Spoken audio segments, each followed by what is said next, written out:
It's a fist fight. It definitely is. Now we're going to hand it over to Law, who's standing by with a player from Rogue. A player from Rogue, indeed. Thank you, monsieur. Thank you, Comp, for joining me after this game. My pleasure. Congrats on the 2-0 week here for Rogue. Is there anything that changed after the first 2 games you had to come up with better results this week?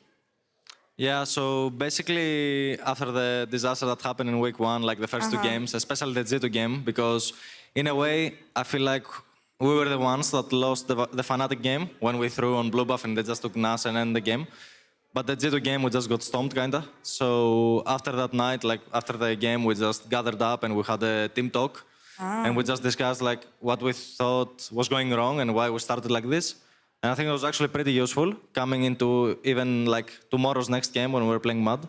So yeah, I mean, it's always really nice when people can just be open about anything, even if it's like, even if it's bad stuff, let's say. It can be anything. Like, as long as we are honest, I feel like it's so much easier to improve, you know? Was it difficult for you guys to be honest with each other before that? Because when I think of Rogue, the team that reached final last split, for me it's hard to have this understanding. Okay. No, we were not. Even in spring, we're like really, really fine, right? It's just, we just started kind of bad, and we just felt like we should address some stuff, and it was like, it was honestly really nice, right? Because everyone just took it as he should. And yeah, it's always nice to be taking critics and not be like too feeling bad about it or something. Yeah, and it's just 2 games, right? And it feels like you guys are back on top. Although this game versus Astralis was really interesting, and when I talked to Odo about it last night, he also told me that they shouldn't be underestimated.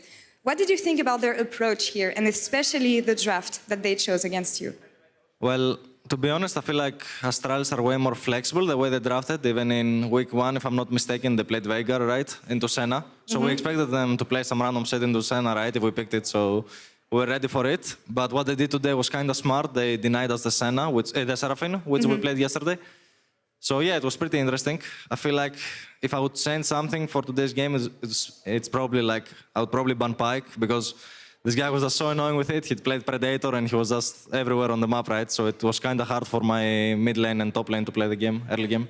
Any more that you can say about Astralis support, Jonghoon? Because everyone was talking about him on social media, and his Pyke especially. He's been popping off so far in the I actually don't know much about the guy, so I don't want to like just say random stuff. But from what he's shown in the first 5 games or 6 games of the LEC, he looks pretty promising, right? And yeah.